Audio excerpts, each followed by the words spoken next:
Bueno, que Linux y nada, habría que ver qué Linux, qué instalador tenés. ¿Disponés de alguno?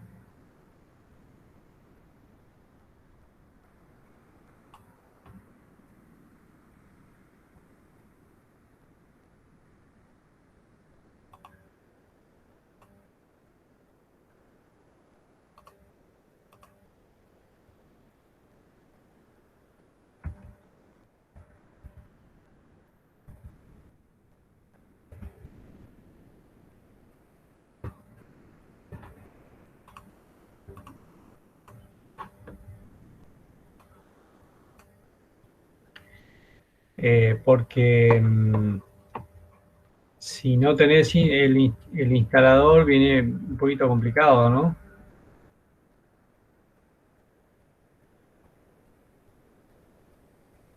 Galarza, si vos, te pregunto, ¿vos tenés algún instalador, algún punto ISO de Debian, de Ubuntu, de lo que sea?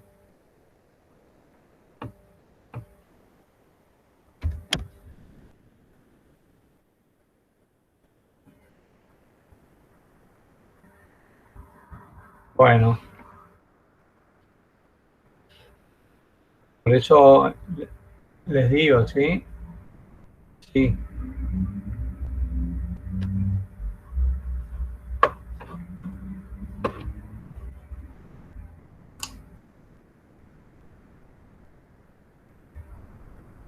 bueno.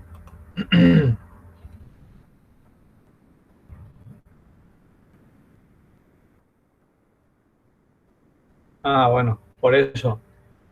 Lo que tenemos que tener es, digo, por lo menos un Linux para poder hacer la ejercicio, no importa cualesquiera, para la primera parte del laboratorio, con que tengan el desktop es suficiente.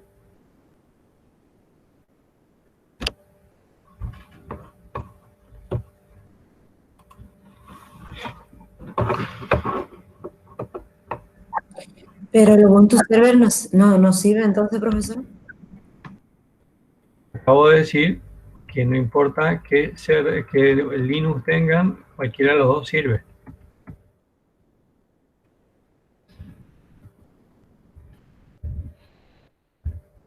¿Tienen el documento que bajaron del envío de la clase?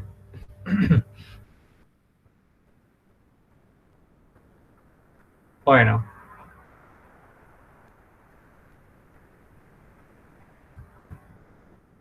bueno, vamos a arrancar entonces, ¿sí? Básicamente vamos a tratar de desarrollar todos estos puntos, ¿sí? Alguna cosita seguramente que ya las tenemos pispeadas, pero vamos a tratar, la intención de la materia es justamente poder, eh, digamos, desarrollar en profundidad algunas cuestiones para que justamente podamos sacarle el jugo a este aspecto de, ¿cómo se dice? De eh, scripting, ¿no? El scripting de Linux, que es lo que nos permite eh, poder desplegar una serie de baterías de actividades a distancia, de monitoreo de estado, y que bueno, básicamente a muchos nos da de comer eso y, y nada, nos hemos dado cuenta de que eso viene muy bien en la materia, eh, tanto como para la materia como para futuros usos que le van a dar al, dentro de lo que les queda todavía de carrera, ¿no? Entonces, ¿qué es esto de las distribuciones, sí? Las distribuciones nos hemos dado cuenta que, bueno, que Linux Mint, que CentOS, que Ubuntu, que Debian, eh, nada, básicamente es el mismo kernel de Linux que ha sido desarrollado, desplegado por comunidades distintas, ¿sí? Por grupos de personas que, bueno, le encontraron una cosa muy buena esto de poder hacer software, de desarrollarlo. Y bueno, algunos han optado por modalidades distintas al momento de este, al momento de desarrollar, por ejemplo, todo lo que tiene que ver con la instalación de software, módulos del sistema. Algunas los hacen con apt, otras las hacen con otros productos, con Zyper, por ejemplo, que vamos a ver en CentOS y en OpenSUSE.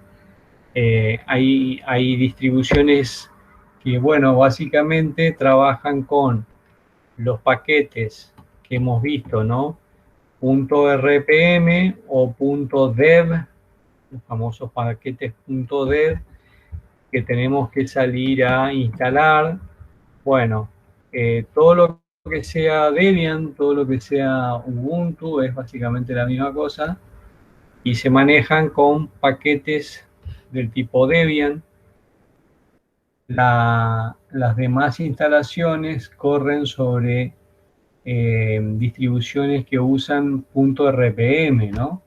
Entonces, básicamente, esa sería la gran diferencia que hay entre una distribución y otra, ¿no?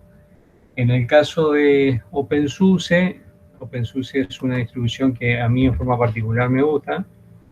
Es una de las primeras que empecé a usar ya hace ya un tiempo.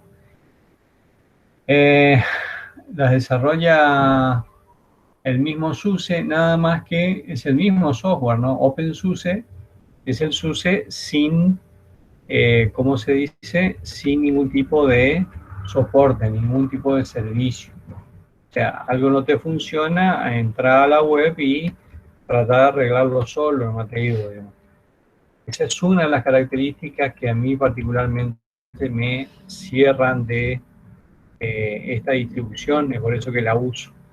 ¿Por qué? Porque básicamente es el mismo producto que el corporativo, nada más que sin respaldo técnico, ¿no? Se usa Zyper como gestor de paquetes, como así también la herramienta Just2, que, bueno, resuelve muchos problemas al momento de encontrarle la vuelta a algunas cuestiones que tienen que ver con la instalación, ¿no? De productos, configuraciones especializadas. Entonces a veces nos facilita mucho el hecho de trabajar con, sí, les muestro rapidito acá. Esto es no sé si se ve, gente. Este es el Just Control Center de SUSE, de OpenSUSE, ¿no? Es una especie de sistema de menú que vengo acá y vengo ahí, tengo una serie de opciones y me manejo por esta serie de opciones al momento de, por ejemplo, cambiarle un proxy al sistema, vengo acá, le cambio el proxy, ¿sí? ¿Y por qué? Porque a veces se complica un poquito el tema de esto de venir y acordarse a veces de los parámetros, de las opciones. Entonces, nada, esto del uso del Just2 en la versión gráfica facilita mucho la tarea de administración, de gestión, cuando uno está un poco apurado por desarrollar alguna actividad. ¿Sí? Acá le tengo que cambiar, dicho de paso, un número de default gateway que está mal. ¿Sí? Bueno,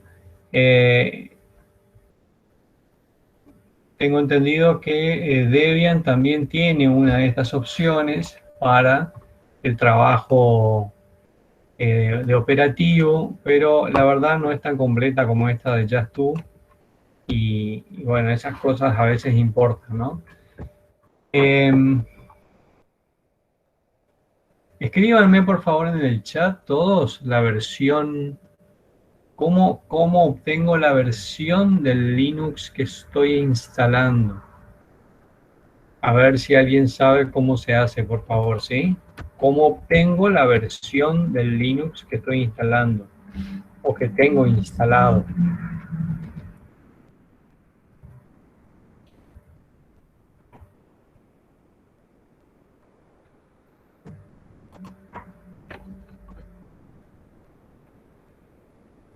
¿Puede ser o no?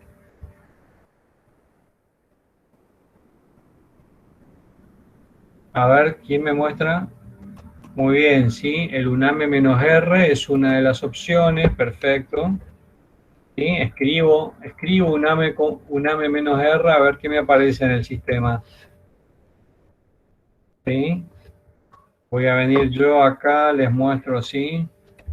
Uname-a o uname-r.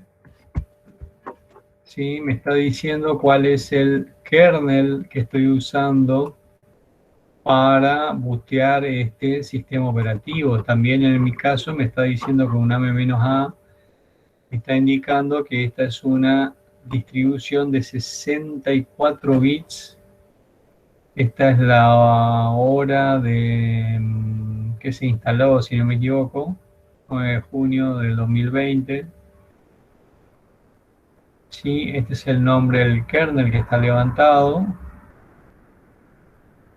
Kernel 5.318. Kernel 5.318. A ver, escríbanme ahí, por favor, en el chat, a ver las versiones que estamos obteniendo. Sí, ahí Carboni me muestra arquitectura 64 bits. El kernel de Linux es 5.4, es nuevo. Ah, es un Ubuntu 20, sí, perfecto. Bárbaro. Bien. Esta sería entonces, ¿por qué? Porque muchas veces tenemos que estar manejando este dato de la versión. ¿Por qué? Porque hay cuestiones sobre configuración, cuestiones sobre, ¿cómo se dice? Cuestiones que tienen que ver con la instalación de módulos, de librerías, y bueno, básicamente tenemos que estar al día con respecto a la versión del sistema que estamos usando, ¿no? Bien. Normalmente instalamos Linux. ¿Cómo hacemos para conectarnos a un Linux? ¿Sí? Hoy por hoy yo creo que ustedes, algunos he visto por lo menos hasta acá, usan PuTTY. PuTTY es una de las herramientas de conexión remota más usada del mundo, lo cual permite esta estabilidad casi mágica, ¿sí? Para la conexión remota y la ejecución de comandos en forma remota, ¿no? PuTTY, entonces, el que no lo tiene que instalar hoy en su máquina desktop Windows, a los efectos de poder trabajar con PuTTY. La vamos a configurar como debe ser y de esa manera hacer las conexiones y hacer una serie de trucos más para poder tenerla bien tuneada, bien ajustada, ¿sí? ¿Alguien de los que está no tiene PuTTY? ¿Alguno que no lo tenga que me lo diga, por favor?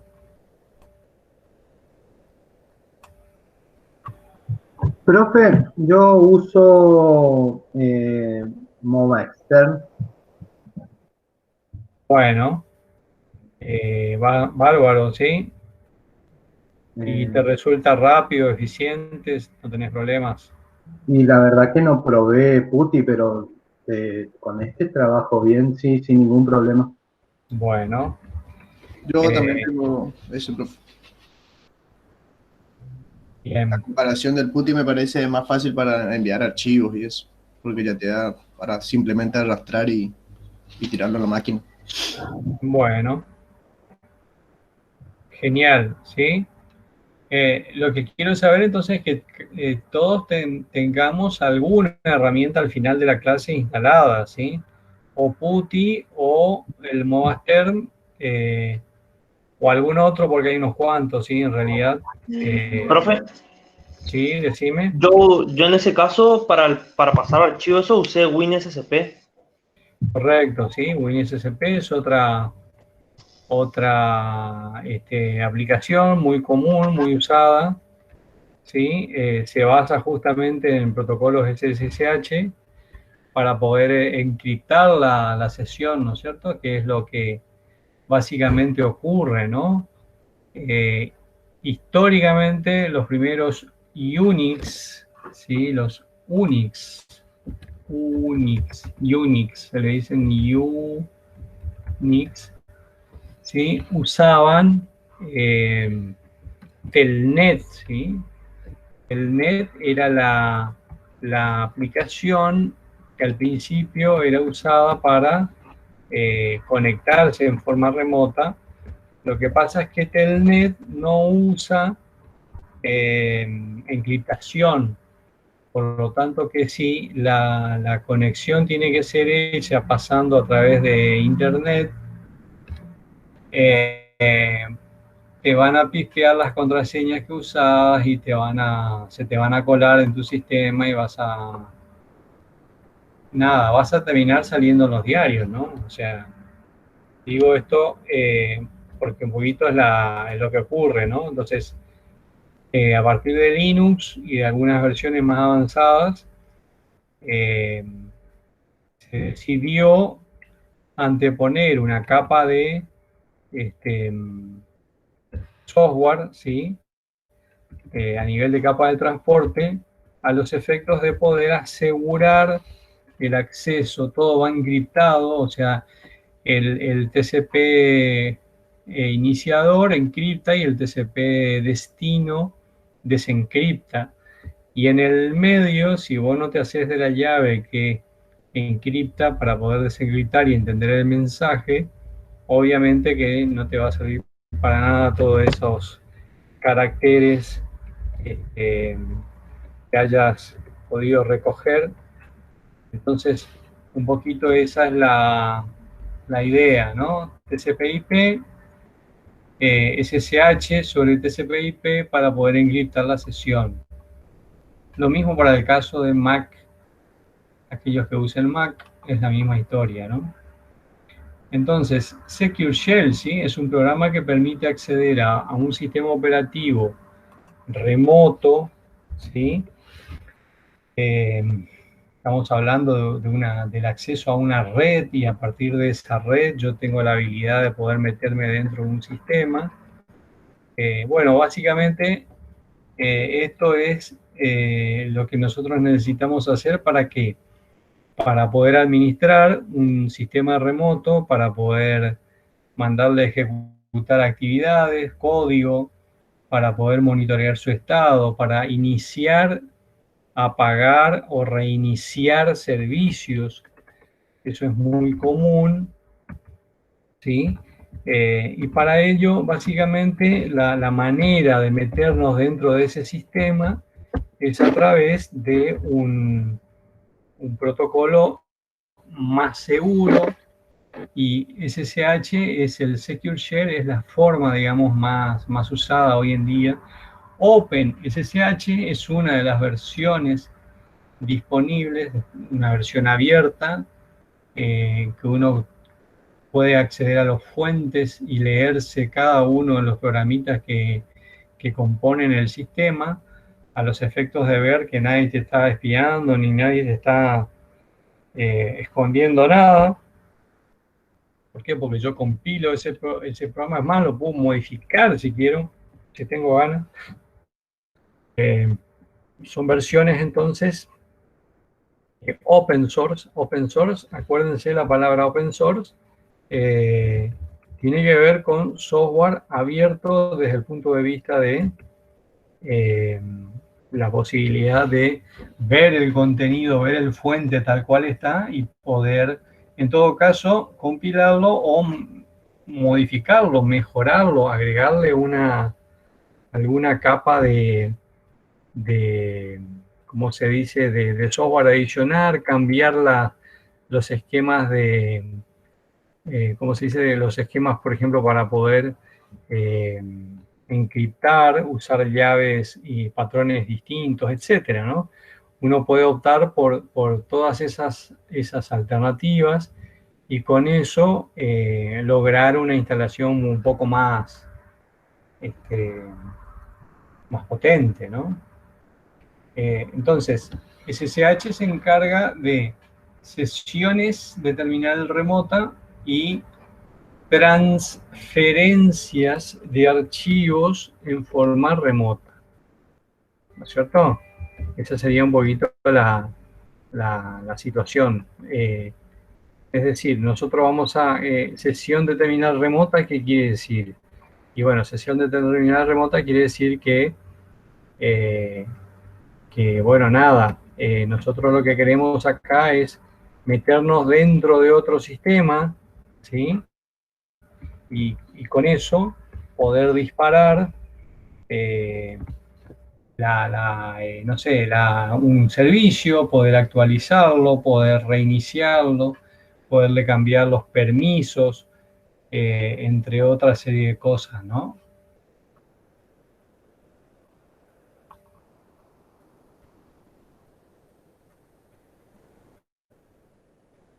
Bueno. ¿De qué estamos hablando? Estamos hablando ahora de los file systems o sistemas de archivos que maneja Linux. Linux maneja como característica, ¿no? Una gran cantidad de file systems, extended 2, extended 3, Razer FF, UFS, ISO 9670 son para los CD, DVDs, FAT32, NTFS. Acá le está faltando Extended 3 y 4 y está faltando BTRFS, ¿sí? Como los sistemas más nuevos, ¿no? Más novedosos y que son parte, digamos, de las distribuciones de Linux de hoy en día. ¿Cómo hago para saber qué file system tengo instalado en mi Linux? ¿Alguien sabe? ¿Sí?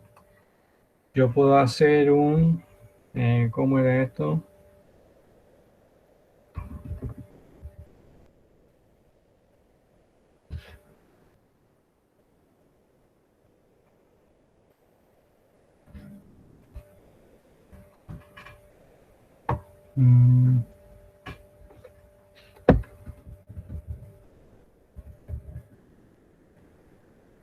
Con fdisk se hace, pero te lo tengo que hacer con sudo fdisk-l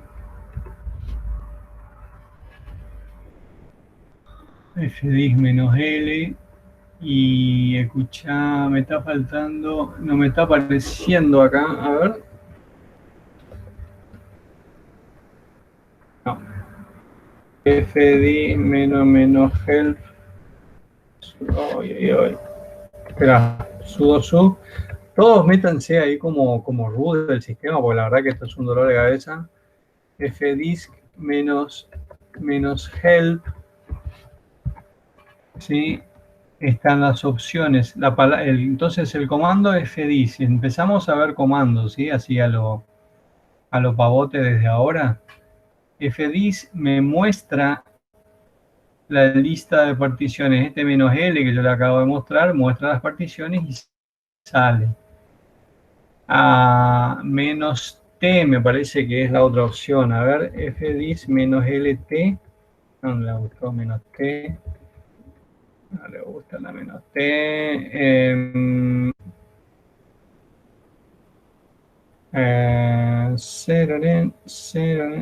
Che, alguien que me ayude ahí. ¿Cómo se muestra el...? Necesito saber si tengo extended 3, extended 4. A ver, ahí Maxi, fdisk menos t mayúscula. No. No. Fíjate, si le hacemos un fdisk menos l, nos dice, fíjense todos, ¿sí? En sus máquinas ahí con un fdisk menos l, me dice cuáles son las particiones. En mi caso, mi disco tiene 3 particiones. ¿Sí? Las particiones SDA1, SDA2 y SDA3, el tamaño en megas, en gigas y el tipo, ¿sí? Lo que no me está diciendo este cristiano es el formato que tiene, ¿no? Bueno, si alguno casa ahí cómo se obtiene el formato del file system es si es un extended 3, extended 4, BTRFS o alguno de estos otros sistemas. A ver, che. En teoría era menos T, pero... no, che. A ver, menos O. Ah, le gusta. Y el fdisk.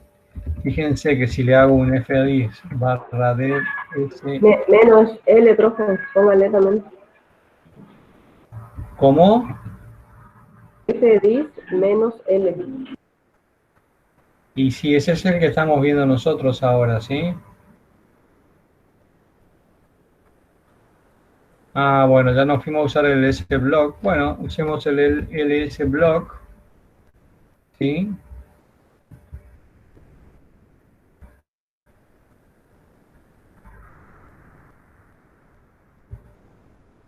Escucha, a ver. Ah, menos F minúscula. Bueno, ahí está, ¿sí? Muy bien, ahí, ¿sí? Escobar. Te invocaste, ¿sí? Con el LSBlock menos F minúscula. Era lo que queríamos obtener, gente. ¿Cuál es el formato del file system que estamos usando? Te tiene que decir extended 4, extended 3, XFS es mi formato. Yo tengo particionado mi boot, mi Linux sobre el formato XFS. La porción de la partición SDA3, fíjense, es un formato swap que se usa como memoria intermedia. Y la primera es la SDA1, es un tipo de formato BIFAT que se usa para el buteo en sistemas EFI. ¿Sí? Bárbaro. Muy bien, ¿sí? Entonces estamos arrancando viendo este aspecto de la partición. Y la partición, ¿qué formato, qué tipo de formato le voy a dar para trabajar? No es lo mismo Extended 2 que Extended 3, Extended 4 o BTRFS. ¿Por qué? Porque son, digamos, formatos que si bien son parecidos a simple vista, tienen o generan algún tipo de dificultad o generan algún tipo de funcionalidad que tengo que ir a averiguar para cada caso cuál es el que más me conviene usar, ¿sí? Sobre todo, gente, hay que tener en cuenta lo siguiente. ¿Qué función le voy a dar a esa partición? ¿Voy a guardar, por ejemplo, una base de datos de MySQL? ¿Voy a guardar una base de datos con Postgre? Bueno, no es lo mismo guardar hacerle correr una base de datos en Extended 3 que en Extended 4 o en BTRFS. No es lo mismo porque algunas son más lentas que otras. Algunos tipos de formato hacen más cosas con el file system y eso genera, te guste o no, tiempos ociosos del sistema, y en muchos casos la base de datos puede llegar a experimentar retardos, ¿sí? Como que el sistema está muy sobrecargado, no te digo, y bueno, eso hace de que uno tenga que prestar atención al momento de elegir el tipo de file system que le va a... eso se googlea, ¿sí? Uno googlea y uno dice, che, tengo que instalar una base de datos que voy a poner 200 usuarios y va a pesar más o menos y de entrada 1 tera, pero puede ir a los 10 teras. Bueno, sobre qué file system me conviene instalar esa base de datos para que sea lo más eficiente posible. ¿Sí? Venimos bien. ¿Alguien preguntar algo respecto a sus particiones, a sus... Entonces, ¿qué hace el comando lsblock? ¿Qué nos muestra lsblock?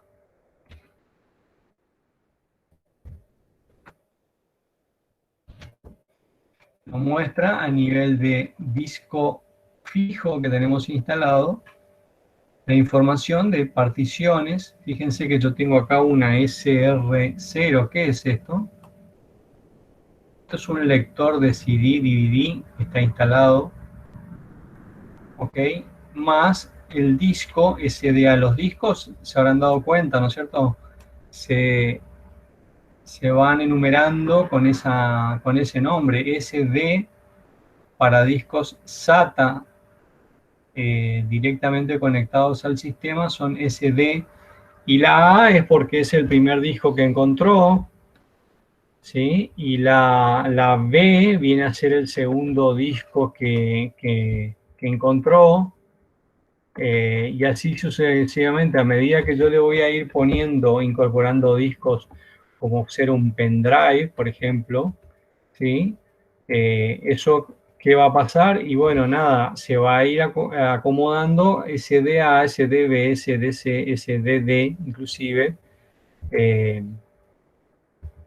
esa manera vamos a ir viendo de cómo se acumulan los discos dentro de nuestro sistema, ¿no? Entonces, lsblock fdisk barra dev barra sda directamente, ¿sí? Me permite a mí, es un comando que me permite a mí modificar en caliente hacia lo guapo, ¿sí? Un file system. Estas cosas no se hacen así en caliente con el file system montado. Los file systems se mantienen desmontados. Nosotros deberíamos desmontar el file system principal, por ejemplo, booteando el sistema en modo boot nada más sin montarlo, tirarle un scan cuando tenemos problemas de porciones del disco que están falladas, por ejemplo, ¿sí? Entonces, esas cosas se solucionan con el sistema desmontado, ¿sí? No se hacen con el sistema montado porque podemos perder archivos, podemos llegar a perder el trabajo también, ¿sí? Así que mucho cuidado con este tema de montaje y desmontaje en caliente, ¿no? Entonces acá me muestra, puedo llegar a crear nuevas particiones, puedo modificar el tipo de partición, etcétera. Vamos a salir acá porque voy a hacer macana seguro y me va a doler después. Bueno, entonces lsblock, fdisk, y el otro era diskfree, el que le mostré, ¿sí? df diskfree me muestra los archivos temporales levantados, las particiones levantadas en este caso, los tamaños, el uso que se le está dando a cada partición, ¿sí? Y como indicador, ¿no? Fíjense, yo tengo mi disco rígido un 87%, eso ya es señal de alerta, de warning por lo menos. Bien. ¿No hay ninguna pregunta? ¿Seguimos?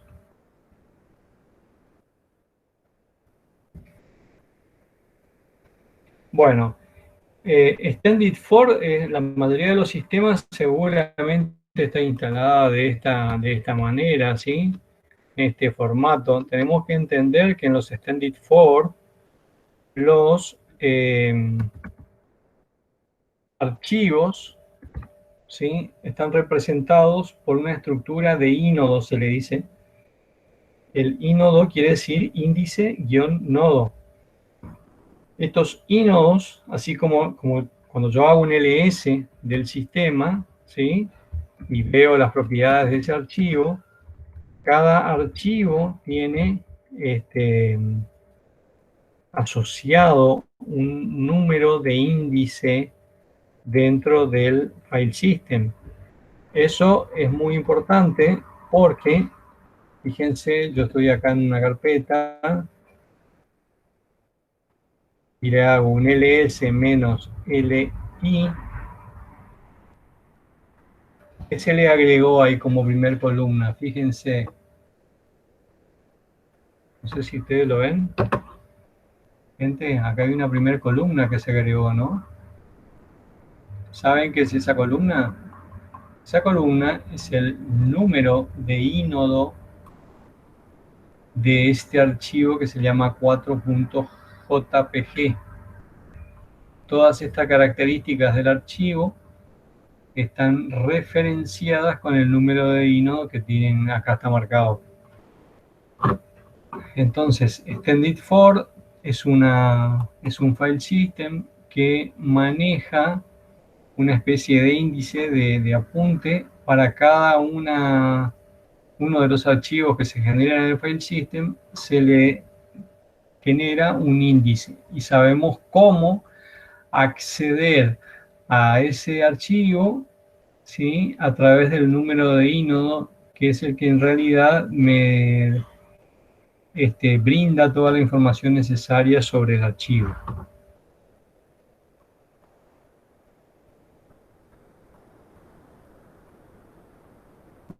Bueno, vamos a ver una cosita un poco más profunda, ¿sí? Tiene que ver con esto de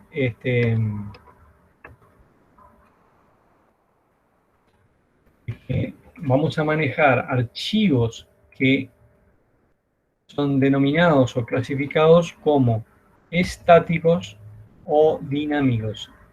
Es muy simple la diferenciación, ¿no? Todo lo que sea estático, por ejemplo, el archivo /etc host, ¿sí? Es un archivo estático. Cuando se modifica el /etc host, y se modifica cuando yo voy y le ingreso y le cambio un número de IP, le cambio un nombre de host, ¿sí? Archivos estáticos están almacenados dentro de la carpeta /bin, /sbin, /opt, /boot, el userbin. Son todas archivos, por ejemplo, /bin, sbin, son userbin, son aplicaciones, son archivos exe, son librerías. Pero también tenemos una gran parte de archivos de tipo dinámico, ¿sí? Y los archivos dinámicos son los que le dan vida en realidad a nuestro sistema Linux, ¿sí? Por ejemplo, si miramos, hagan todos esto, no sé si se ve ahí bien el comando, cat /proc cpu info.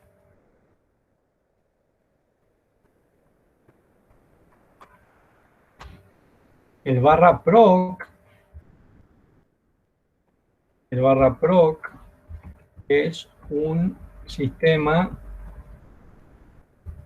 de archivos dinámico. Dentro de /proc vamos a guardar, vamos a almacenar archivos que dinámicamente son modificados ¿por quién? Por el kernel del sistema operativo, por el estado del sistema, una interfase que se cae, una interfase que se levanta, es automáticamente modificado, dinámicamente modificado por el sistema para que esté mostrando la información real de estado de, por ejemplo, drivers de dispositivos.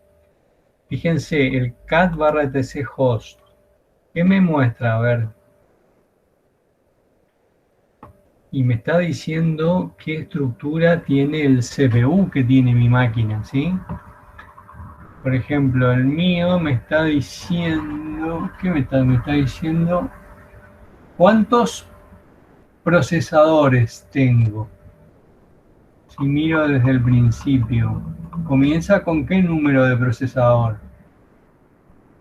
Me apareció con el 0, ¿no es cierto? ¿Cuál es el último que me muestra? El 3. Pregunta, ¿qué tipo de CPU tengo? ¿Sí?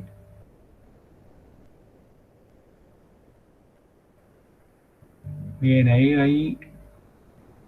Galarza tiene un Core i7. Está guapeando Galarza con su Core i7 ahí. 4 MB de caché. Profesor, el comando era cat /proc /cpu, ¿no?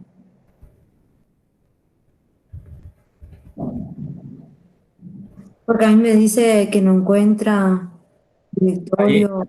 Ahí Sí, está, mirá. sí, profe, bien. Pero no me toma. No sé. Ahí lo escribí en el chat. Fíjate. ¿Sí? El CPU info entonces me está diciendo, ¿sí? El profesor tiene un Core i5. ¿Por qué? Porque con el sueldo del profesor se puede comprar solo un i5. A 260 GHz. Tengo 3 MB de caché. Fíjense, 3072 KB. Bueno, algo estás haciendo mal, Silva, ¿sí? Estás poniendo mal ahí el nombre de algo. Después del cat va un espacio, por ejemplo, ¿sí? Bueno, verifiquen, quiero que todos me cuenten ahí cuál es el tipo de CPU que tienen, ¿sí? ¿Es un dual core?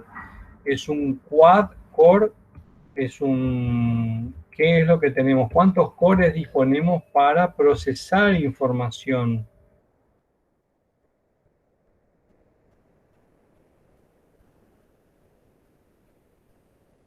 Escuchen, vamos a agregarle complejidad a esto porque si no yo me voy a empezar a dormir y no tiene sentido esto, ¿sí?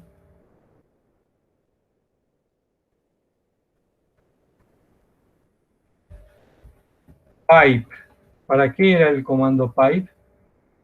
Es un comando de redirección. La salida del cat la voy a usar para buscar la palabra procesor.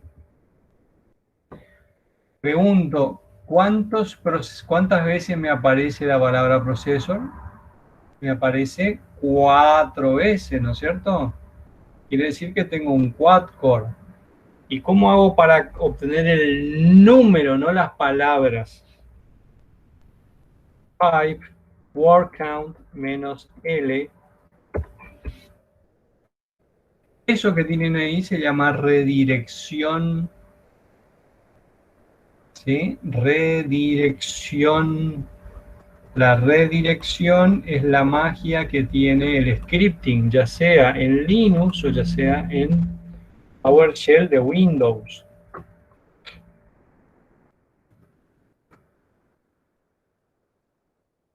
Ahí les copié en el...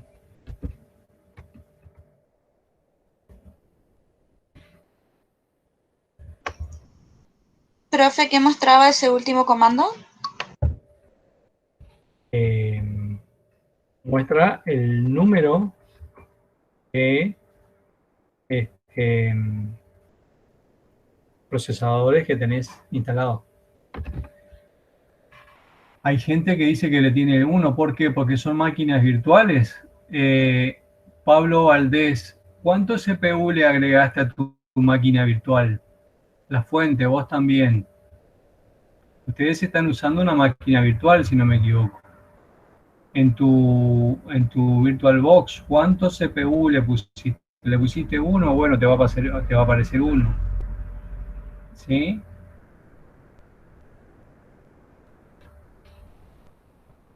Bueno, bárbaro, ¿sí? Gente, vamos a ir complicándole un poquito a los comandos. Esto se llama redirección. ¿Cuál es la salida del primer comando? La salida del primer comando es toda esta información que está acá, que a veces la necesito filtrar para que no sea tan abrumadora. ¿Qué necesito de esa información?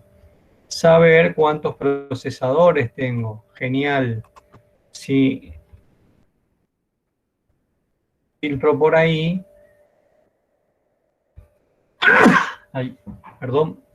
filtro por ahí, tengo 4 procesadores, 4 líneas que me indican procesor 0, procesor 1, 2 y 3. 4 procesadores. Bárbaro. El parcial les puede llegar a decir cuántos procesadores tienen informe con una sola línea de comando. Ah, genial. Entonces tengo que usar este porque ese me dice 4. A algunos le va a decir 1, a otros le va a decir 2, etcétera, etcétera. ¿Alguna pregunta?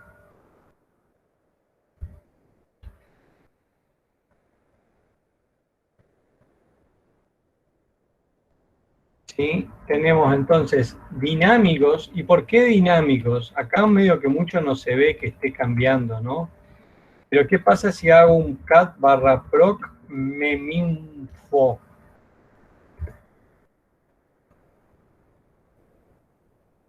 El cat /proc meminfo sí es bastante más movedizo que el CPU info, ¿no? Acá me está diciendo en la primera línea cuál es la memoria total del sistema que tengo en kbytes, cuál es la memoria disponible, ¿sí? ¿Cuál es la memoria total? Creo que por ahí aparece en alguna... Bueno, la total es la primera, sí. La cacheada...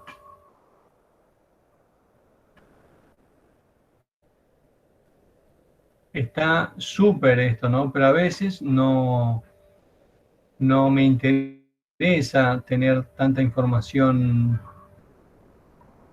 y puedo filtrar haciendo un grep de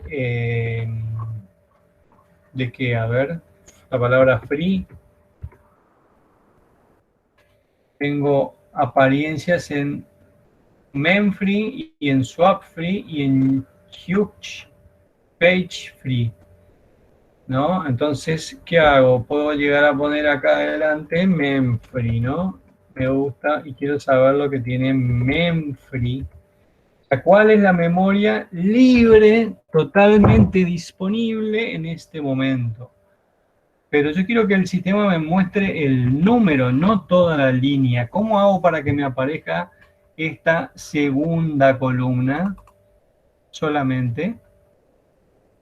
Y ahí es donde empezamos a usar otro comandito, el hoc.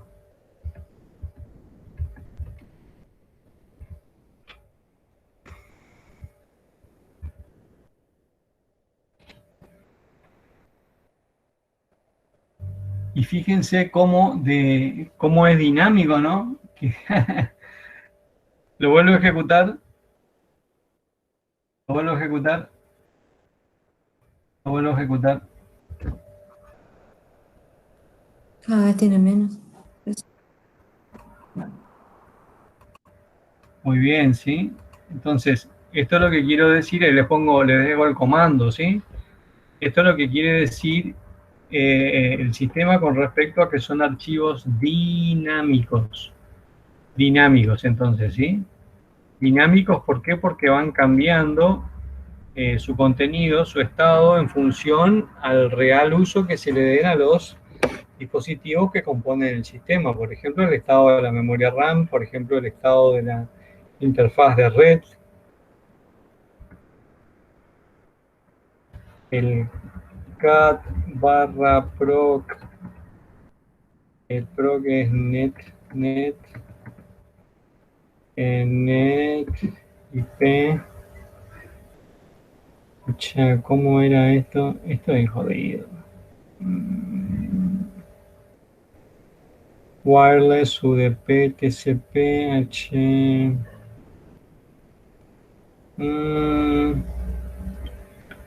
Bueno, esto no me estoy acordando ahora, pero en alguna parte está como sacar el estado de la interfaz de red, ¿sí? A ver, vamos a buscar TCP.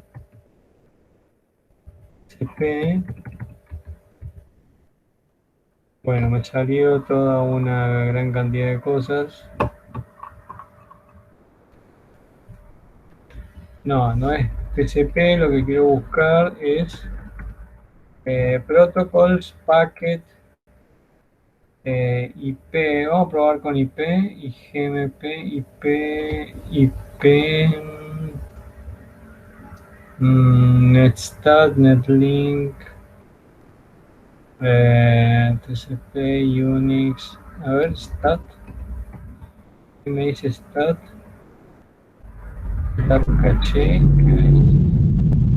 Nada. Bueno, ya les voy a encontrar acá una vuelta a cómo están los dispositivos.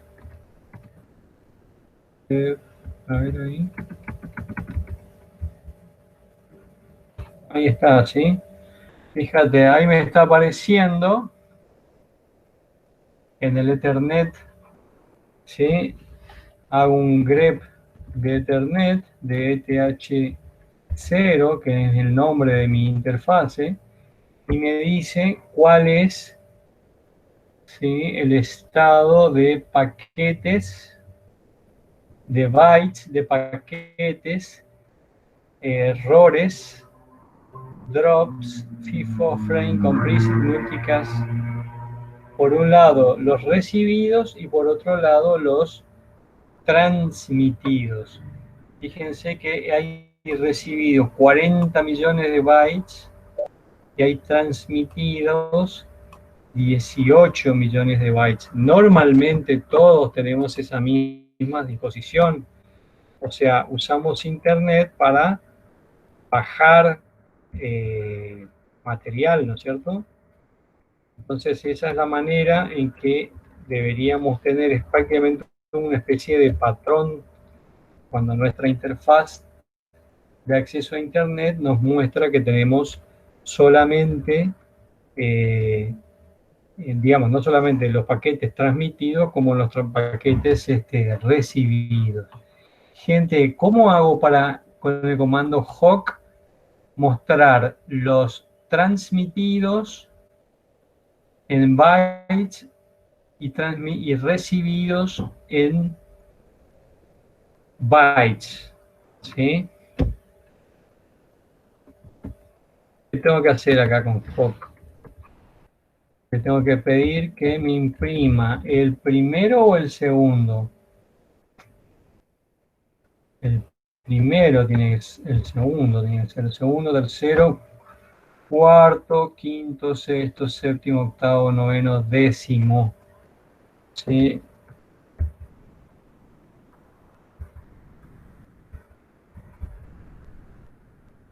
Ahí está.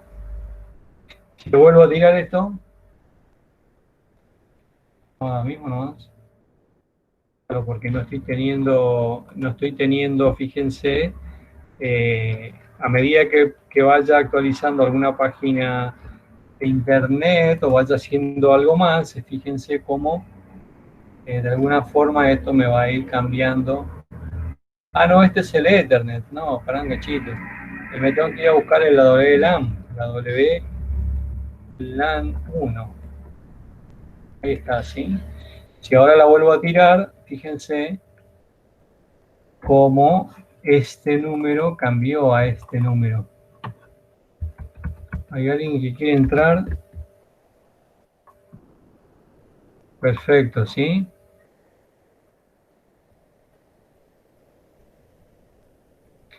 Muy bien. Este nombre, el NP0S3, es el nombre que se le pone a la, a la interfaz. Si a vos te gusta que figure Ethernet 0, tenés que googlear ahí cómo se reemplaza, ¿sí? NP0S3, o sea, este nombre, vengo acá y le pongo Ubuntu Replace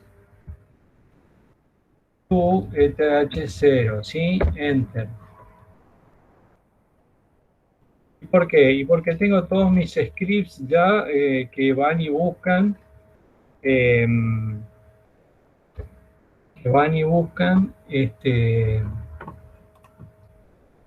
la interfaz ETH0, no la NP0S3 y no sé qué otra cosa rara que le van agregando cada vez más basura a las instalaciones para complicarnos la vida.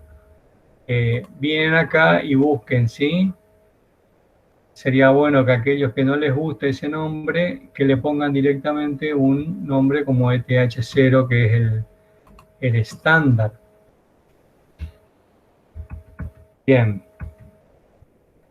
Estamos hablando entonces de sistema de archivos estáticos, dinámicos, compartidos y restringidos.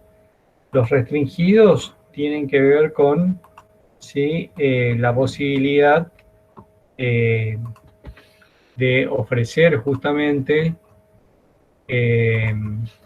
a ver,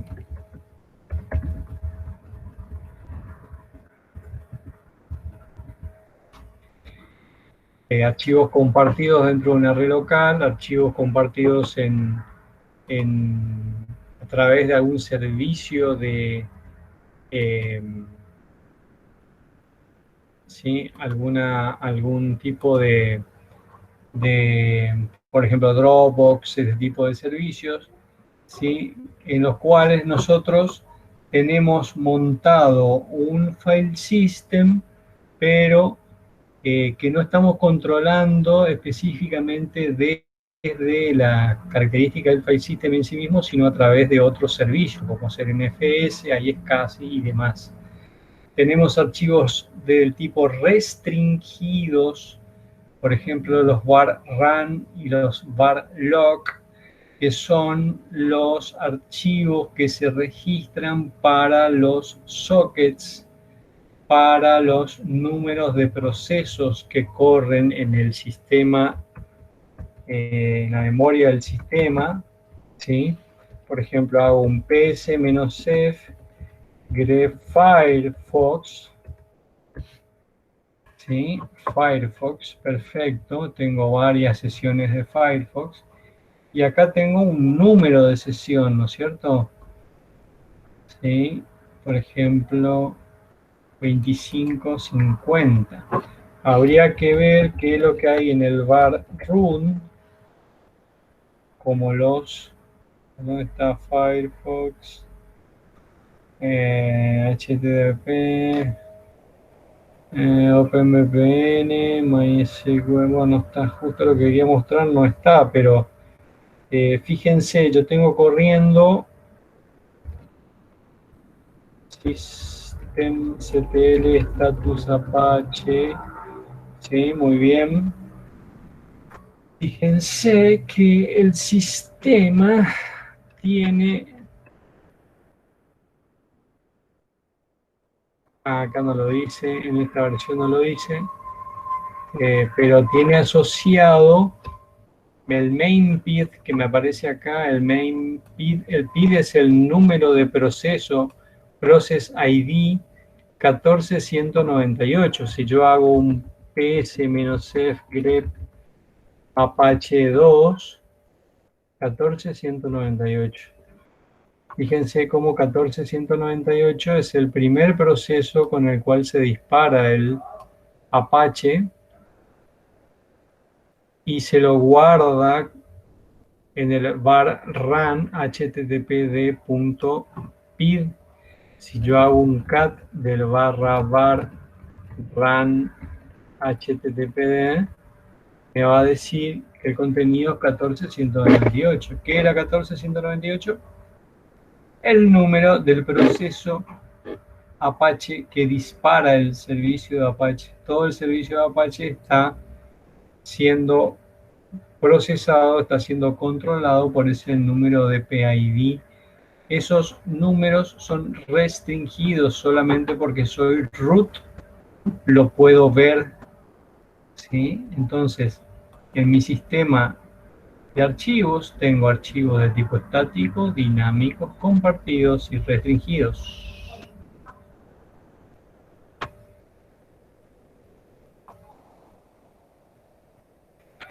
¿Cómo estamos? ¿Alguna pregunta? ¿Alguien quiere hacer?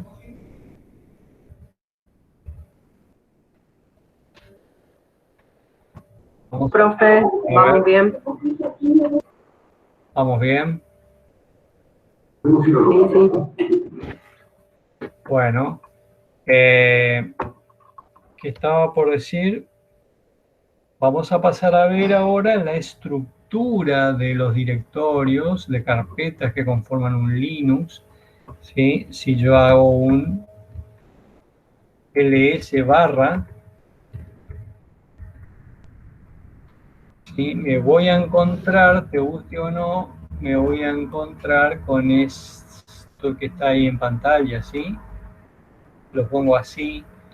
Tengo el bin, tengo el copia, que es una carpeta mía para archivos de copia, el barra LTC, el lib, el media, el opt, el root, el sbin, el srb, que son... Vamos a ver qué hay en cada uno ahora, ¿sí? Con mucha paciencia. Básicamente tienen que tener esa misma disposición de carpetas de archivo en una instalación de Linux estándar.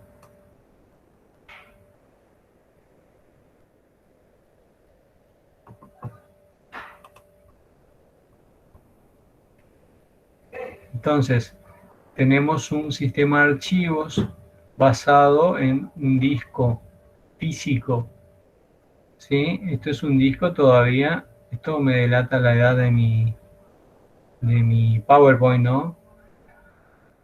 Esto es un disco mecánico todavía. Acá tenemos el plato que gira. Pero se usa todavía, profe. Para cada que se los discos sólidos. Claro, exactamente, porque si no, lo otro no tenés nada para mostrar, porque es un circuito, digamos, el disco sólido, ¿no? Bueno, ¿de qué estamos hablando cuando hablamos de sistema de archivos? Estamos hablando de un dispositivo de almacenamiento al cual le vamos a proceder a instalar o definir volúmenes, ¿sí? Particiones, y a cada una de esas particiones la vamos a formatear, la vamos a mapear un file system distinto si queremos. ¿Por qué? Porque se nos da la gana y porque sabemos que algunos tipos de file system son más, digamos así, eficientes que otros. Como cosa repetida le digo lo mismo. Por ejemplo, voy a guardar una base de datos de 1 tera, 2 teras. Entonces yo leí en un sistema que el file system BTRFS es uno de los sistemas más nuevos que hay y permite que si yo tengo pérdidas de archivos, el sistema pueda volver a puntos de control anteriores. ¿Y de qué estamos hablando? Del disco de una partición de 1 tera me va a quedar lógicamente 500 gigas. ¿Por qué? Porque con los otros 500 gigas el file system solito hace copias de seguridad sin decírmelo. Ah, qué bueno, diría alguno.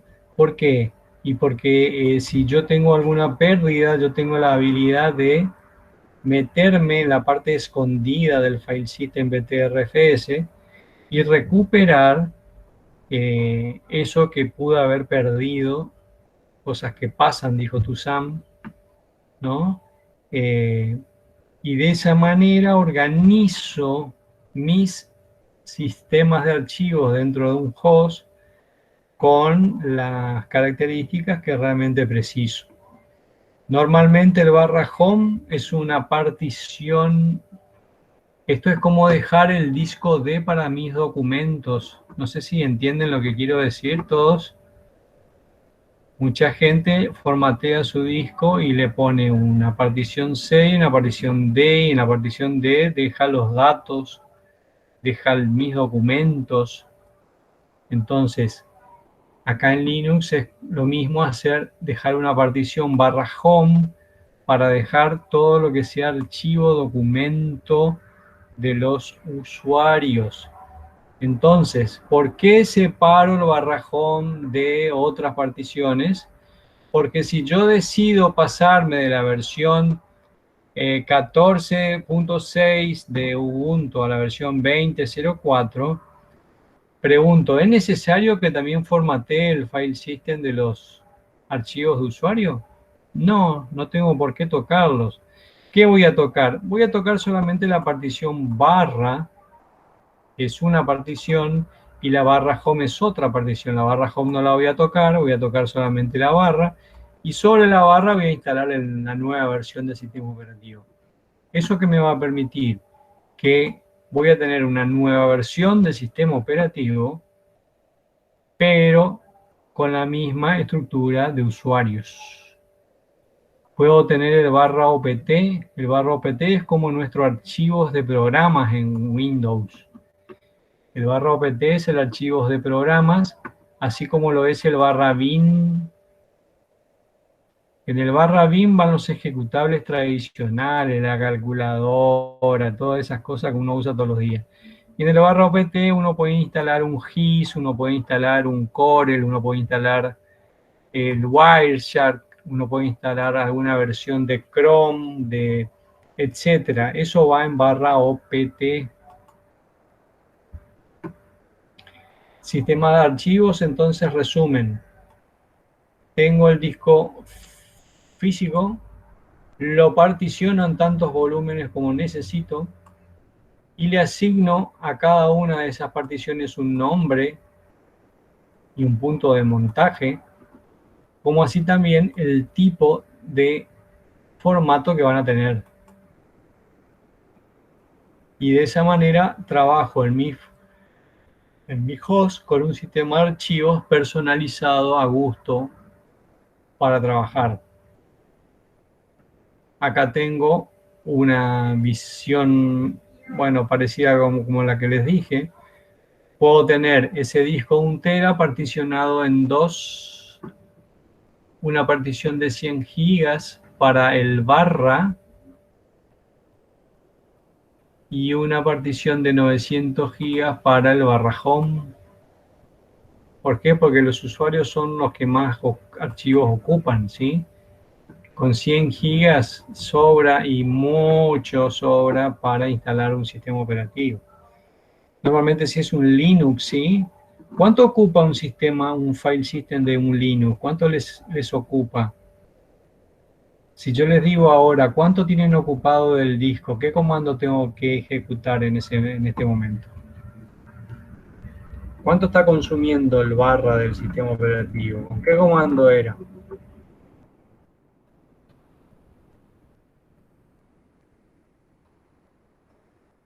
¿Qué número te está a ustedes, sí? ¿Qué número te está dando acá? O acá, mejor dicho. ¿Cuánto te está consumiendo y cuánto tenés libre? A ver, alguien que me cuente, por favor.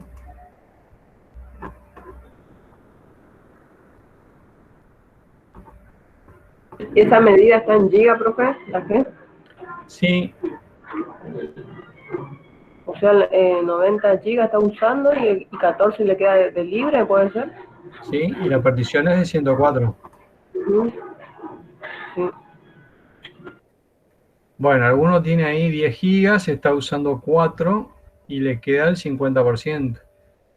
O sea, ¿qué puedo decir? ¿Puedo decir que con 4 gigas yo instalo un Linux más o menos estándar? ¿Cuál es la respuesta? Sí. Pregunta, ¿necesito 100 gigas para instalar un Linux estándar?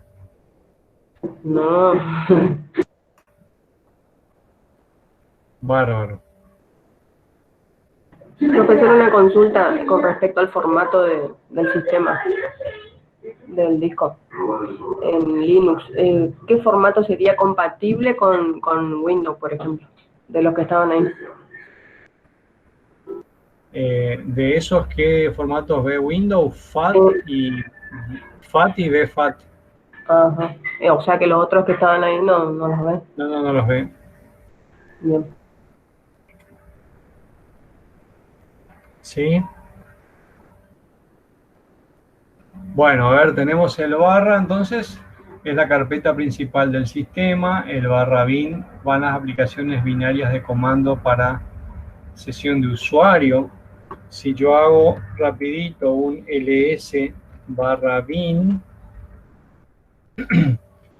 todas son aplicaciones, ¿sí?, comunes. El cat, fíjense, el cat, el hawk que recién estuve usando, el bash, el cat, el chmod, el chaun, el cp para copiar, el date. ¿Qué hace date? ¿Qué me muestra date? Muestra la fecha, ¿sí? ¿Tienen bien la fecha? Son las 3:17. Hacemos un pequeño recreíto, cortamos la grabación y seguimos. Bueno.